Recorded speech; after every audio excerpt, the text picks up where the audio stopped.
Hello, hello. Dunkin is a good choice. Thank you. My husband actually got it, and then I took it. So if you are online in any capacity, especially on X, formerly known as Twitter, you've noticed that Nala and then somebody called the Mistress B have started their conversion, or in Nala's case, she's been baptized, to Christianity. Nala, I think, is some kind of like more fringe, non-denomy, evangelical type Christian. And the Mistress B is actually becoming Catholic, I think, at this Easter Vigil.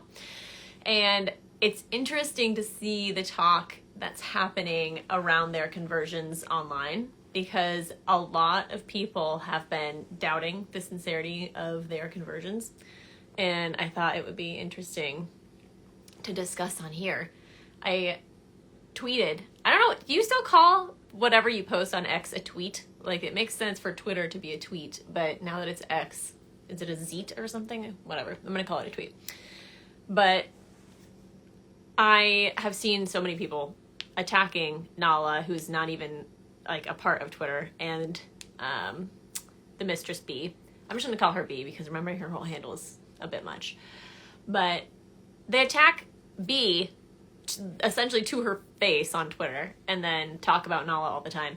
And the people who are attacking them are skeptical of the validity of their conversions. And in essence, to represent their argument, I think fairly, is that they think a lot of these women, or these two in particular at least, are not just stopping OnlyFans because they have this honest to God conversion, but because they're on to the next grift, you know?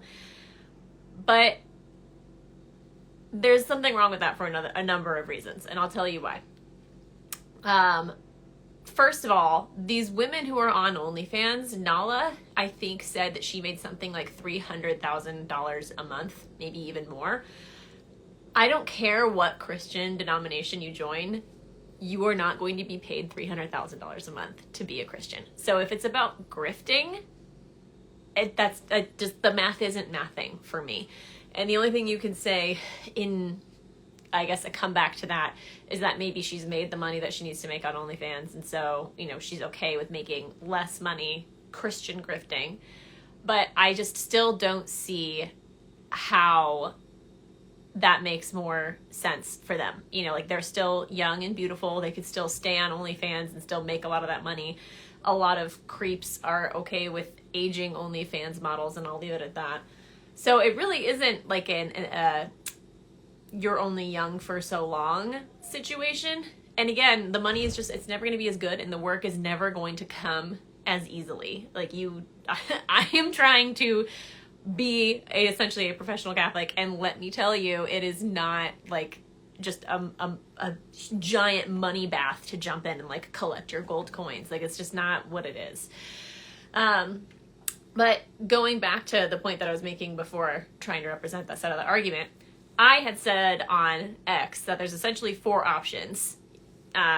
Two exist within the belief that the conversions are not authentic, and two exist within the belief that the conversions are authentic. If the conversions are not authentic and you believed, okay, you were wrong. If they're not authentic and you didn't believe, okay, you were right. If they did convert and you didn't believe, you are a major jerk face, to put it lightly. And if the conversion was honest and you believed, then you're a friend. For these two, the winners and losers, you win nothing, you lose nothing. Like, at best, you can gloat on the internet about being right, which is like, great for you. At worst, if they've converted and you didn't believe, you succeeded in alienating somebody, potentially somebody who's still actually very fragile in their conversion and is told, like, you can't sit with us. And so they're like, well, maybe this isn't what I thought it was. And, you know, maybe my initial feelings were just sort of like misguided or mistaken. Somebody might have just walked into my house. Hold on. It's my mother-in-law. Let me shut that door. That's so funny. My mother-in-law told me she was coming over today, and I totally forgot. I just heard her walk in. She says, hello, all the people. Like, who's in my house? Okay, anyway, back to the point. Some people are still fragile in their conversion, and you can't be mean. I mean, you shouldn't be mean, period. But it's essentially scandal, right? Like, people are under this idea that Christianity changes your whole life, and they see, well, this person's still not changed effectively. Look at how mean they are. Maybe this isn't what I thought it was. And then they leave, and then, look at what you did, And then obviously the best case scenario is that they converted, they meant it, you believed it. That's fantastic. And I'm just very over seeing this conversation online where people are doubting. Like, if you're doubting, why are you doubting?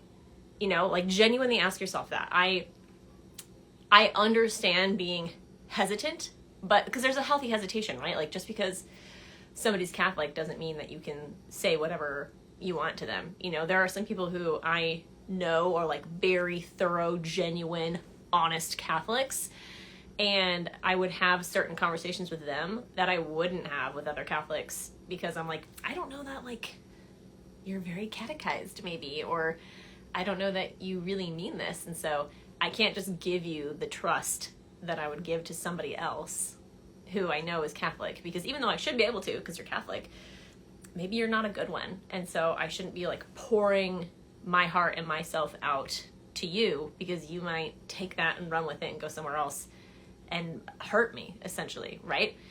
But if you have that level of skepticism, I think you have to ask yourself, towards their conversions, B's and Nallas, I think you have to ask yourself, what does it cost you? You know what I mean? Like, what, that you look like a ding-dong online? Okay, like, we all, if you've been on the, I'm 31, okay? If you've been on the internet for as long as I have, you've already made yourself look like a ding-dong online. Like, those days are long gone. If you're Gen Z, or hopefully if you're Gen Alpha, you're not on here because you're too young and get off the internet. But, like, this happens. This is just part of the internet. You make yourself look like a ding-dong in real life. You make yourself look like a ding-dong on the internet. That's just it. So truly, I don't understand. And maybe if somebody has some feedback, they will have said something. And I can respond back to it. But generally speaking, we need to think very deeply about these conversions and about being supportive, because the cost of support, even if it was for naught, is nothing. But the cost of not supporting could potentially be somebody's soul. Hello, my friend. Wishing you and your family a blessed Holy Week. Yay! Julius, you too. Thank you. Seminarian Robert, how are you doing today? I am wonderful. I am on fire for this topic. I also really need to figure out how to get these. Maybe that's what I'll do with my day. I need to spend some time with my mother-in-law, but I need to figure out how to get these lives downloaded, because I just archive them, and then I think I want to upload them to YouTube. So maybe I need to figure that out with my day. RCIA and being received into the church is a total commitment. It's not as easy as going to a Protestant church and receiving baptism. I'm also being received this vigil, and I can't imagine somebody. Wild woman herbs got cut off. I'm going to see if that continued down here. Prayers for converting. We should definitely be praying for those who are converting. Okay, I don't see it yet, but I'll respond to it so far. So RCIA and being received into the church is a total commitment. Facts. It's not just an altar call or whatever. It's not as easy as going to a Protestant church and receiving baptism. I'm also being received this vigil. Congratulations, by the way. And I imagine you're saying, I can't imagine somebody going through that whole process and not meeting it. I agree. I am far more certain about B's conversion than I am about Nala's conversion, at least as far as like sticking power and staying power, because it happens all the time where people convert, particularly to Protestant churches where like the cost, like the barrier of entry is so low, like it's easy to come and then it's easy to go. But for the Catholic Church in particular, it's a process to join. And so at a certain point, it's sort of like, if you don't really mean this, you're going to fall away in that process. You know what I mean? But I still think Nala I think she's genuine in how she feels. I hope that it's, I know I've experienced the post-conversion honeymoon period where you just get all the feel-goods all the time, and it's like no effort from you to stay converted, but eventually that goes away. And that is essentially like the true test of faith. God is like, hey, I gave you what you needed to convert. Now, are you going to stay for me, even if I don't make it easy for you. And I hope that they both have that same feeling of like, oh yeah, it was legit then and it's legit now, you know? Hallelujah. Women in Catholic evangelizations / apologetics make the big, I wish I could see that, big bucks. That's what that is. Okay. I'm blind, Hallie. You gotta be nice with me with these emojis. But yeah, exactly. I was gonna save this for another live, and I still will.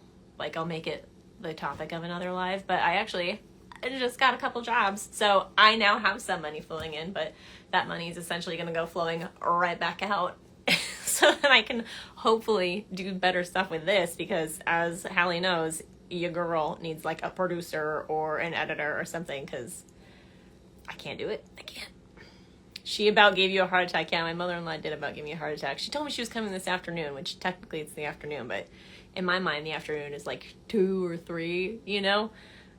It's also like, I hear her come in, I don't recognize her voice, and I'm like, where is my husband to respond to this person wandering into my house?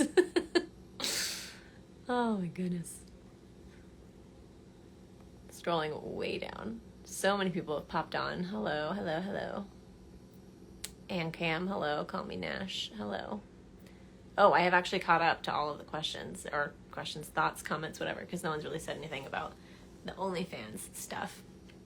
But yeah, I think if you're on X and you find the Mistress B, again is her whole @ I think there's a couple underscores in there.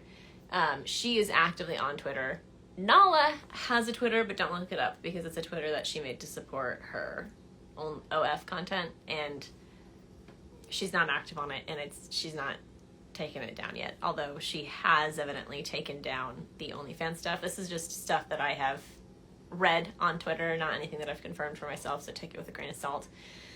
But evidently OnlyFans, I don't know if I should say that on here, I don't know if that affects anything. OF doesn't let you fully remove your page. You can delete all your content, but you can't delete your page unless everybody unfollows you, which honestly I think is disgusting. If you want to leave that and you've decided it's not for me and whatever, they're essentially saying like, well, people are going to be able to find you here for life. Like, even if you delete the content, if somebody gets on there and tries to search and like see who has one, if anybody ever subscribed to you and then they just won't unsubscribe, you literally cannot get rid of it, which is so nefarious. Like, oh gosh, I read that and it super grossed me out. Evidently, I don't know if B is in that same spot because I haven't asked and I haven't seen her say anything about it, but because Nala is not part of the conversation and everybody has to just sort of talk about her, around her, and defend her, I keep seeing people talking about her situation and, you know, with screenshots and stuff like that, saying like, yeah, the page is still there because she can't delete the page, but it's empty, like there's no content, there's no income, you know. Anyway, I have hot coffee and cold coffee. I don't know if that makes me odd, but I go back and forth between hot and cold. I'm usually hot, to be honest, but I love hot coffee. We'll see. I don't know. I don't know how many people here are converts, you know, maybe like do a little hand emoji or something in the chat so I can get a feel for how many converted and how many are cradle Catholics. But if you converted and early on in your conversion, people just kept pointing out all of the sins that you had in your past, whether it was a divorce or gluttony or unethical business dealings or whatever, like how would you feel in that process if you're converting to Catholicism, or if you're just, you felt converted to Jesus and so you joined maybe a Protestant sect because that's like where you felt him, because I think that's where a lot of Protestant converts come from. I don't think that there are very many actually doing any research. I think a lot of them just sort of go to church one day and then they feel the Spirit and then they're into it, and so now they're insert church name here because that's where they go to church, you know.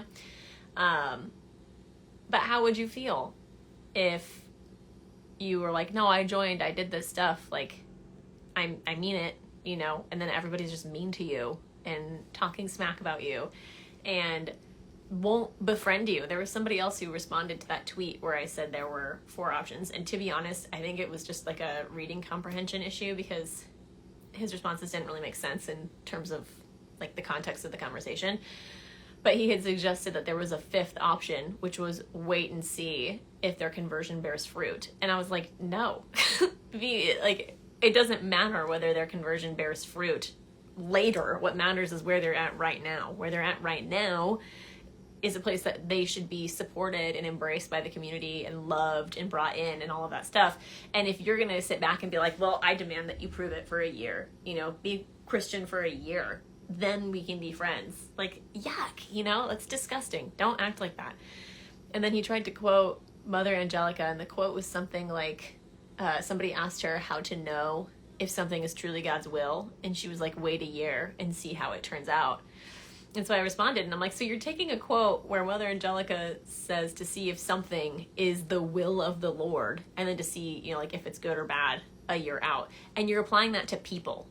That question is literally like, does God want me to marry this person? Should I go to this college? Whatever it is, it's not people. Because when you put that quote towards people, it's, did God want this person to convert? Does God want this person to be part of his flock? And then in a year, if they're still there, then yeah, God wanted them. And in a year, if they've fallen away, well, God didn't want them. That wasn't God's will that they converted.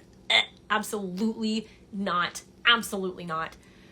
God absolutely wants every single person to convert, wants every single person in, which is why it's so important for us to cooperate with that will by embracing people and supporting them and uplifting them. And this gentleman and I had a few more back and forths, and again, I think he was just like not comprehending what was being said, and I just stopped responding to him because I was like, there's no way you think this. Ugh. __A says, hello, becoming a fan of yours. Thank you. Okay, so I see a couple probable converts. One of those is prayer hands.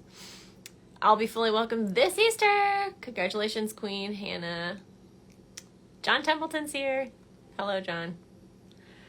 Converting from New Age paganism. So many sins to repent for. Well, first of all, good for you. I'm glad you're converting. Second of all, sins are sins when you know that they're wrong, at least morally speaking. So I would say you certainly have a lot of serious, well, not certainly, I have no idea what you're doing, but you likely have some serious habits or dealings, I guess, to not engage in anymore. But fortunately for you, it's not like you knew what you were doing. That does mean a lot when you're leaving it. Dylan Pickle Christensen says, I'm not yet a Catholic. I haven't even started RCIA. Why not? You should tell us if you feel comfortable. Some of my followers were less than pleased about it. I believe you. There's somebody on here. I think it's Pure World Truth. He says like pure.world.truth.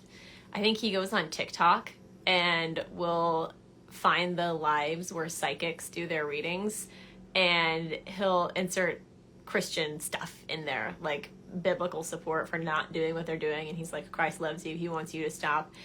And if I'm correct, that's Pure World Truth. He recently posted something. And by recently, I just mean in 2024. I have no idea when it was posted. He posted like a bunch of videos of him doing it. And every time he would do it, they'd be like shuffling tarot cards. And then they would clearly read it. And one of the cards would like fly out of their hand. Or you would see their face kind of like fall. Or there was one of them who was actually like, yeah, I know, I'm a Catholic. And he was like, you need to stop this right now. It was very interesting. RCIA, baby baptized, 44, returning to Catholic. Good. One angry Scotsman, I'm glad. Happy Easter from Ireland. Holy Week, what's up? I'm super excited. Ooh, I keep shaking this, you guys, I'm sorry. Queen Hannah says, Catholic now, but was born and raised Jewish. That's a pretty big jump. Eric Redneck is here. Hi, Eric. Hi, John Mickle. Hi, Amy Brown Simpson. Wow. Okay, here we go. Too Drastic says, I just got confirmed a few hours ago. Wow, congratulations. That's super exciting. We should throw some like confetti in the chat or something. I wish I could do fun stuff on here. I know there's filters and things, but Knowing me, I'll turn one on and then I won't be able to turn it off. I'm so excited to be Catholic. Yes. Too drastic. I'm super excited for you to be Catholic. I love hearing and seeing people growing and whatnot. We Are Saints shop is here. Too Drastic continues saying, I always ask witches and psychics if there's no validity to Catholicism, why do they steal Eucharists and invert the Mass? I say that all the time about people who are like, well, people who are Satanists are just like joking, they're just goofing. And I have no doubt that some people are like, I'm a Satanist, and they're just being edgy, like, yeah, okay, whatever.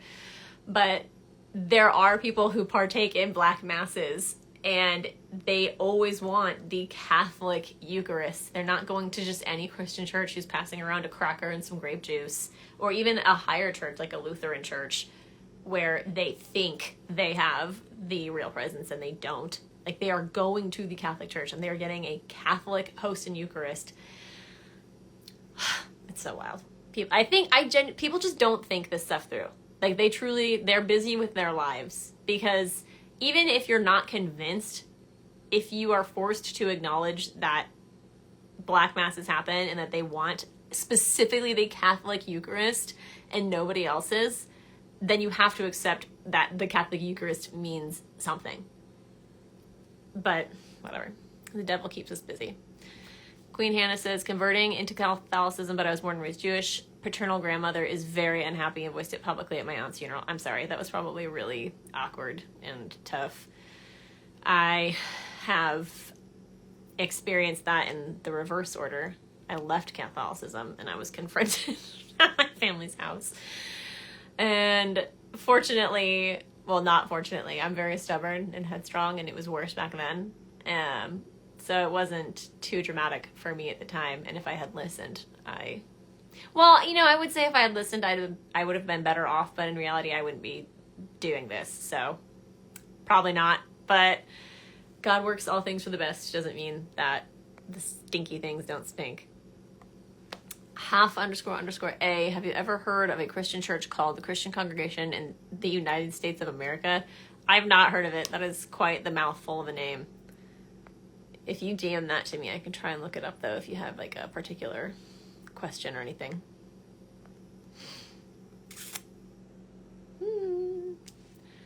All right, I am down to the bottom. If you have questions or thoughts or comments, let me know, especially if it's about the OF stuff, because that is all over right now, and I'm genuinely curious to get thoughts or feedback. Even if you disagree, let's talk about why you disagree. I promise I won't be mean. I think the conversion process is so, especially for Catholics, is so tender and, what's the word I'm looking for? It's like lifting weights. I can't think of if there's a word for that. Well, Eric, I can't say what it is, but it is electronic prostitution, and I think you can fill in the blanks. That's what OF is. But yeah, anyway, it's like lifting weights, I think, where it's a lot of work and you can be really intentional and really careful and deliberate with what you're doing. And if you overdo it, you can, pull a muscle and fatigue yourself. And if you don't do it enough, then you just don't see any difference. And I don't think anybody who's converting needs the added weight of people who bring up their past sins or doubt their conversion. Dylan Pickle Christensen says, so the RCIA classes at the parish I decided to go to, their RCIA classes are almost over and will restart in September. Gotcha. I think most parishes run RCIA on a cycle like that, where they get you started in the fall so that you can be baptized, confirmed, and all that at the Easter Vigil. Or at the Easter Mass. I don't know that it's all at the Easter Vigil. It's a long road to Catholicism via New Ageism, says James R. Michaels. New Ageism really, it cut off. But yeah, New Age is, the farther out you get, like there's mainline sects that come off of Catholicism, and then there are sects that come off of those, and it's like the further out you get, I think the harder it is to work your way back to the main root. I mean, it's obviously possible, and there are plenty of people who do it, but those people tend to be very okay with extremely heavy mental loads and a lot of homework, and there are just not a lot of people are made for that. Like, there are some people who are academic, and then there are people who are not, and those people who are not as likely to take an academic approach to their faith, and so it's just extremely hard to kind of fight upstream to get there, let alone being completely outside of Christianity entirely. If you're like New Agey, Jewish, Islam, Mormon, like anything like that, it's just so hard. So I applaud anybody who doesn't. Cleopatra Pike says, why are you drinking hot and cold coffee? I don't think you did explain. Well, so I prefer hot coffee. Like, I'm a hot coffee year-round kind of gal. But as a human being, I run hot, which is why living in Arizona is a trip. So what happens is I drink hot coffee and I'm already hot, and so it just makes me hotter. And so I have to like put a cold drink in there too. And usually I choose something like the prebiotic sodas or a liquid IV or just plain old water. But my husband came home with iced coffee and I was like, I want it. So I took it. Eric, you are out of the loop, but in the very best way, because it means you're insulated from the garbage of the world. Somebody says, hello, Church of Christ 8765. Hello. Queen Hannah continues, I don't really understand why women and men degrade not only their bodies, but the validity and sanctity of their soul for money, worldly possessions. Well, I don't understand it from the sense of I would rather preserve my person, like my soul. You know, there is something intangible in here, and that thing gets damaged when we sin and when we do gross and yucky things.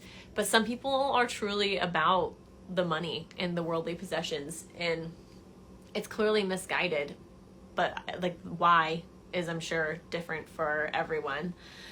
I think some people genuinely want fame and power, maybe because they felt unseen or powerless in their lives. I think some people want money because maybe they were poor, or maybe they just saw people who definitely had way more money than they did, and they were like, that's the life that I want, you know?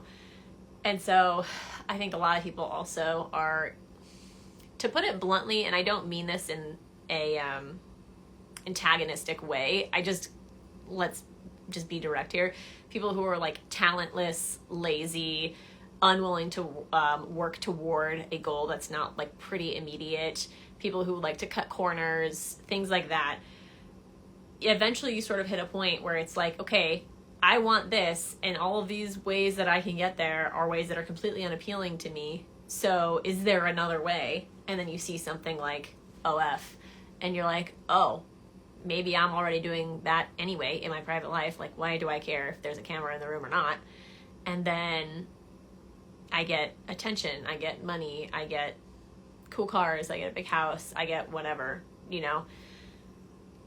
So I can understand it from that angle of like, there's only so many options available to me because of who I am and how I'm unwilling to change. So how do I get what I want without having to do anything different, really, you know? But it's not worth it. It's not. And a lot of them break or get mistreated or decide to self-destruct, if you catch my drift. Queen Hannah says, yes, you can be saved, but I still question why. If you mean you question why they do it in the first place, I think the simplest way to put it is fallen world, broken people. A lot of people don't realize how wrong they are. Like, if you watch the Whatever podcast ever, and you see some of the really good conversations that happen from the left side of the panel towards the right side, which the left side is, if you're viewing it, it's the left side, is typically people who are more conservative, and then the right side is almost exclusively OF girls. Sometimes you see these really good conversations where they'll be arguing back and forth with you, and then all of a sudden their faces sort of change, and you can like see the wheels turning in their head where they're like, oh, what I'm saying doesn't actually make any sense. I'm just sort of regurgitating the same stuff that I've always heard from other people in the industry. or maybe it was a thought that was organic to myself, but clearly I didn't like think it through to its natural conclusion. I just sort of stopped prematurely. So they don't really see it for whatever reasons. ill_tar_29 says, hi, really important question. What do I do if I've gotten my first crisis of faith? Well, praise God, because we all go through that. We all go there at some point. But as far as what you do for addressing the crisis of faith, some of the answer is likely particular to the crisis itself. Maybe it's a crisis of something bad happened in my life, and now because of this bad thing that's happening, I'm wondering how good God can really be if they allow this horrendous thing to have happened in my life. In which case you should be praying about it, obviously. I would be going to adoration. If you can go to mass more frequently, like during the week, you could just sort of surround yourself and immerse yourself in the Lord's goodness. And also try to be as objective about it as possible. I find that when I'm in emotionally trying situations, big or small, I try very, very hard to focus on what the circumstance that I'm facing actually is. You know, like how do I say this?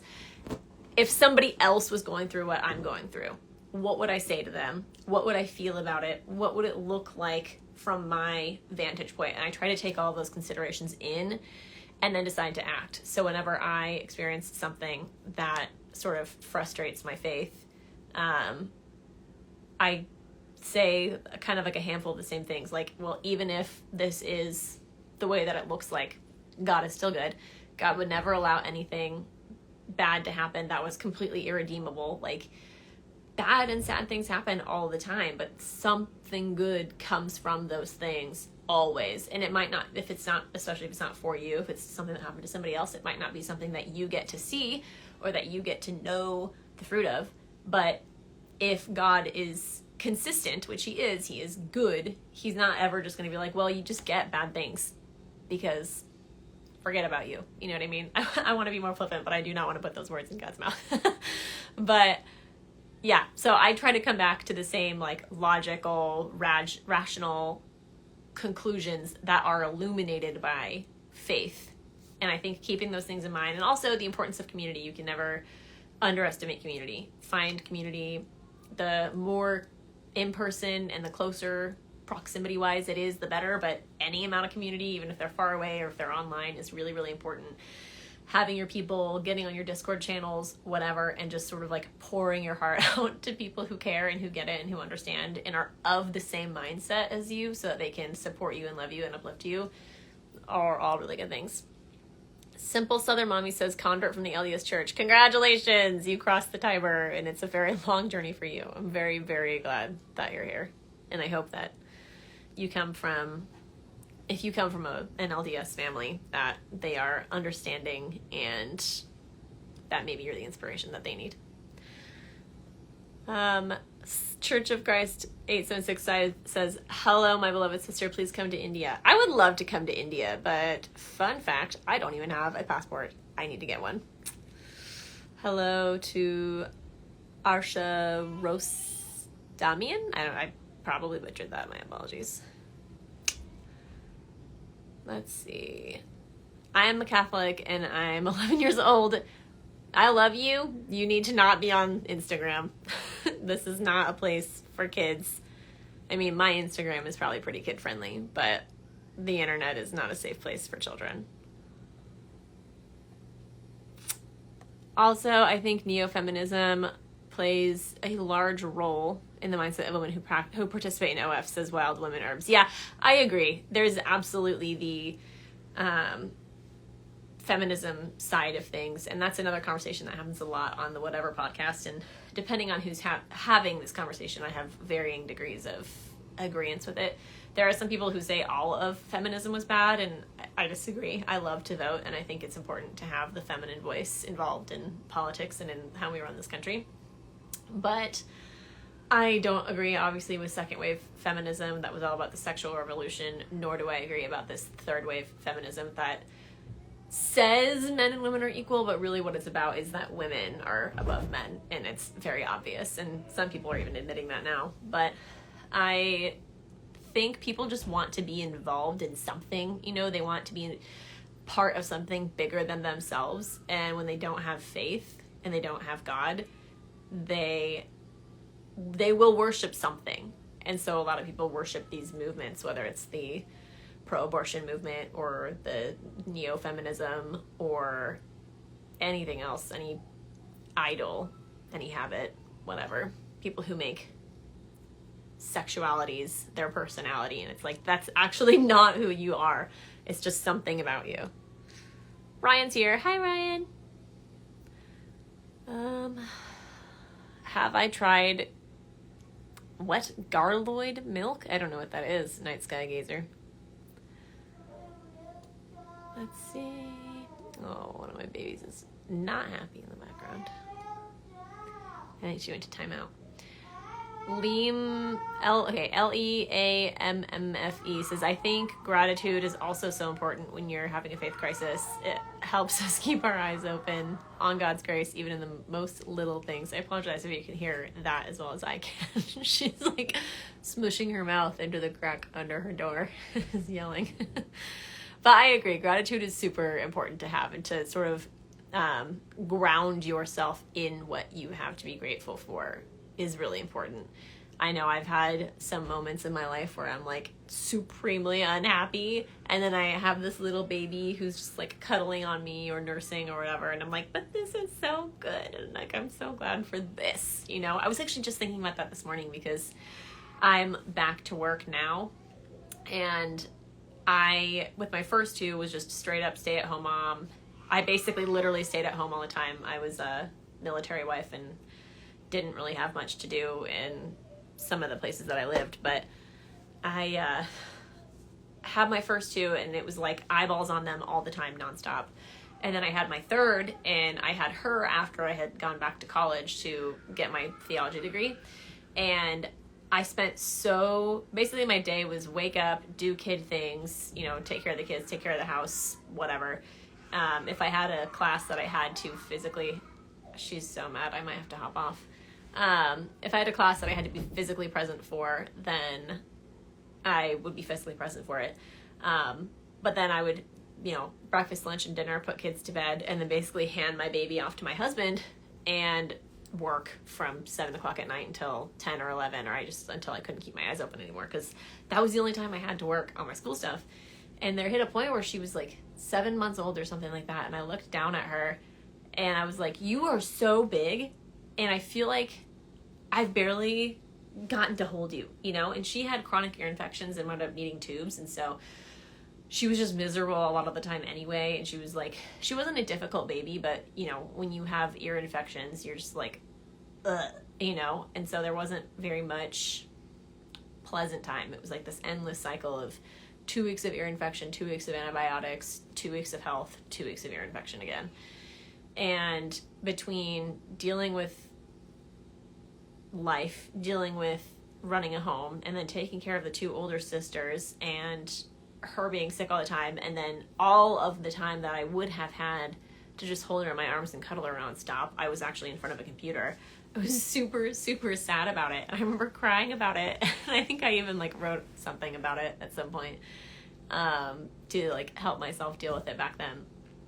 And I was just reflecting on how hard it is, because even though I wasn't, you know, working in the sense of going to a job and getting paid, I was working in that I was putting in work and sacrificing time, like not with my kids, in order to do this. And I was thinking about it today, that, you know, doing Uncatechized Catholic and then doing this other stuff that I've got going on the side, it means that I just don't have as many free moments to be with my kids, and so I have to be super, super intentional with the time I do have, and be very grateful that all of the work that I do is work from home unless I'm traveling for something. So, I don't know. If you're a working mom, I feel you. And we love our babies and we all do our best. Juan says, hi, you are truly an inspiration to Catholicism. Thank you so much. I appreciate that a lot. People are actually very nice to me on here. I don't know if that's, feel like that's probably not the norm for a lot of people, but you guys are awesome. You guys are always very nice to me.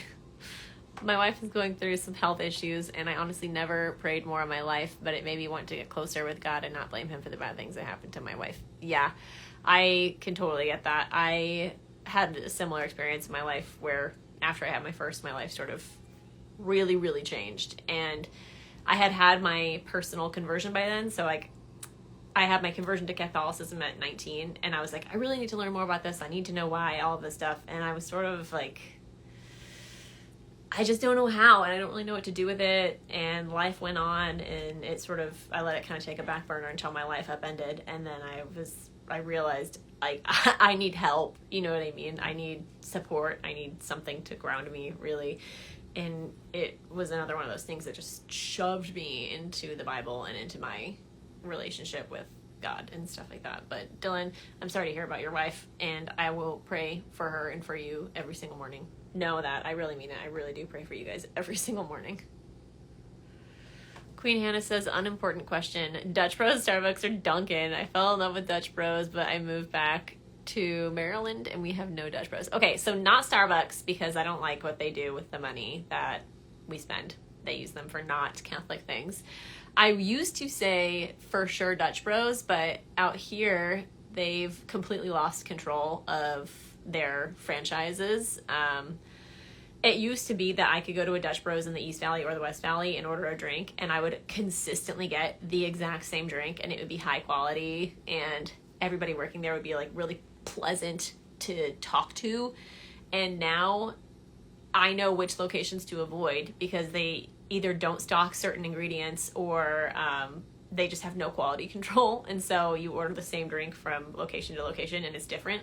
Some of the more OG locations who have been here for a long time they still run a pretty tight ship, but the employee quality has also gone down more. Like most recently, it was Fat Tuesday. I went and I thought I'm going to get a big fat coffee, like super sweet, Fat Tuesday it up. And I went there and I ordered my drink, and they made the wrong drink, first of all. And then that was in the drive-thru. So I parked, came up, and was like, hey, this isn't right. Make my drink, please. And when I came up, the guy who took my order was talking to the girls who was there. And then he looked over, made eye contact with me, and gave me the look of like, I knew your drink was messed up, you know? And so he says, hey, she's going to help you. She remakes my drink, but she goes back over and she was, hey, what's in this? And it's like, how do you not know you make this? You know what I mean? And it's not even a drink I like made up. It's one of their drinks, you know? And then she makes it wrong again. And so then I just pull it up and I point to like on my phone. I'm like, hey, did you put this in there? Because this had 3 things and I saw her put in 2. And I was like, I don't think you made what I wanted. And she made it wrong a 3rd time. But I was just like, I don't even care at this point. I'm just going to take my mediocre drink and go back home. But that's super common. It's rare, actually, that I go to Dutch Bros and that I'm not upset by the quality of the product. Like, it's rare that it goes the way that it's supposed to.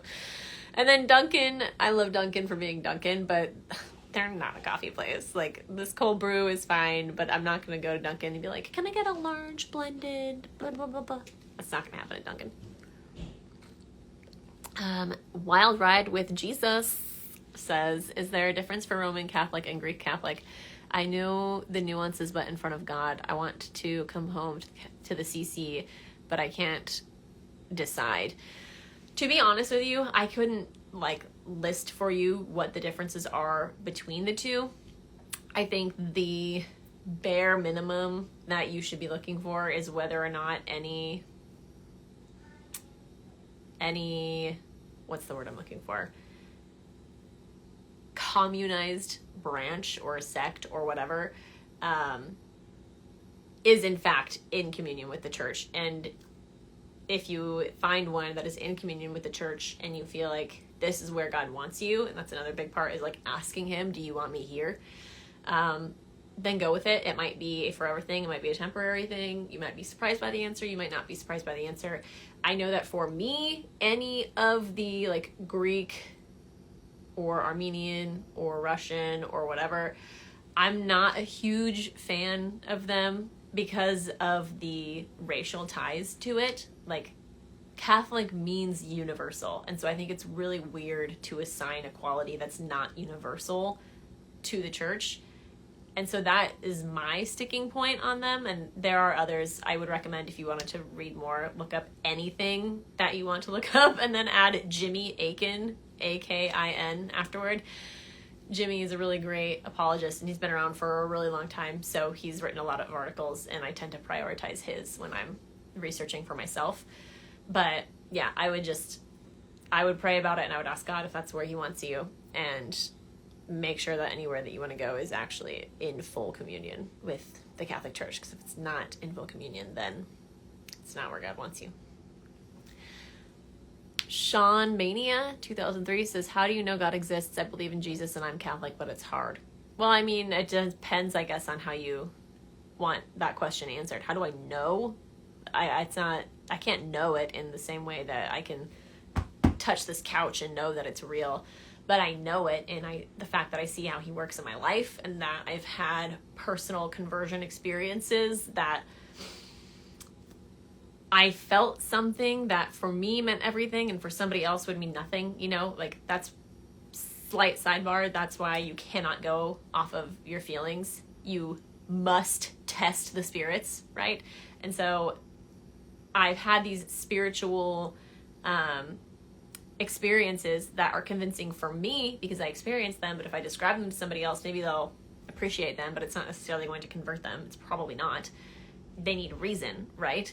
And for me, I need to test it because God isn't the only person in the business of making you feel good when you act a certain way, So I can see in how I have had these spiritual experiences and then followed them up with tests and how it held, right? Like the water didn't just pour right through. So I know that he's real in that sense. And then at every opportunity that I've taken to study, which at this point has been many, everything has always held up. Like I've never, ever, ever, ever, ever come across something relating to faith that I was like, okay, as a Catholic, let me study this and see if it makes sense, or see if I actually think maybe the church is wrong, or maybe this is just not going to kind of like fit in nicely with my believing in Godness. And it's never, ever happened. It's never, ever happened. I mean, there have been some pieces that I'm like, this is really hard to fit in. I can't wrap my head around this right now. But it was always something that I either said, I'm going to put this back and come and tackle it again later. And then it worked. Or it was something that I just kept kind of driving at it until finally I was able to have a breakthrough, and then it happened. So hopefully that makes sense. You can't know in the sense that I can know I'm sitting on this couch, but you can know by honestly inquiring and taking personal experiences and testing them. St. Joseph Novena is great, says Liam, Leammfe again. I agree that novena is great. I love hearing the kids in the background super live. Thanks, Tucker. Especially when they're being crazy. It's so cute when they're giggling, but then they scream like banshees underneath the doors, and you're like, I'm glad that you appreciate it. We are religious beings, says Dylan Pickle Christensen. As it mentions in the Catechism, I like the way Father Mike Schmitz says it. Our hearts are idol-making factories. Yeah, absolutely. I feel like that probably related to what I was saying a while ago, how we all want to worship something. We do. If we're not worshiping the right thing, we're going to be worshiping the wrong thing. Oh, my Thea is here. Hi, Thea. John Murray says hello. Let's see. I'm trying to catch up here. How am I doing today, says John Murray. I am fabulous, honestly. I do need to hop off here soon because my mother-in-law is here. But it's a good day. It's a great day. How do you deal with criticism from non-believers in your family if you experience any? Okay, so that's from, I'm just going to call you Liamfa because I don't want to keep spelling it, but I'm not sure if that's how you say it. My family is actually predominantly non-believers. To give a very brief overview of my family, my parents, my mom and my dad, split. My mom was Presbyterian in name only, and her whole side of the family is either Presbyterian or not religious, essentially. And then my dad's side of the family, my dad's Catholic, and his, lineage is Catholic as well, very Italian Catholics. But my dad married my stepmom, and my stepmom's sister married another fella, and he had a bunch of siblings. And so I have like all these kind of step-in-law, weirdly related, fringely related, I guess, family members that essentially all came from, who are related to this individual, all came from the Mormon church, and that very much collapsed for them. And so I think all of them are varying degrees of believing, or just straight up atheist. And then, so I spent a lot of time with them, to say that. That's why I say that. And then on my dad's side, my dad is actually one of 13 siblings, but there was some division in the family. And so I don't have contact with a lot of them. And the ones that I do have contact with, I think my dad's the only one who still goes to Catholic Church, that I have contact with. I could be wrong about the rest of them, but I have others who go to like non-denominational churches, or maybe believe they don't go to church or whatever. So I have this like smorgasbord of people in my family, and the vast majority of them are not actually actively Catholic. And for those who are not religious hardly at all, we just don't really talk about religion. Like it just doesn't come up, because it's not as common in their life as it is in mine. I have had a few who have said certain things at certain times, especially when times were hard, and essentially what they were floating was this idea that contradicts with my faith, and they knew that, and they said it because they're like, well, this is just how I feel, and I'm struggling with this, and so, like, that's my take on it. And in those instances, I've always just sort of let it go, because I know that where they're coming from when they say that stuff it's coming from a place of hurt and desperation and confusion.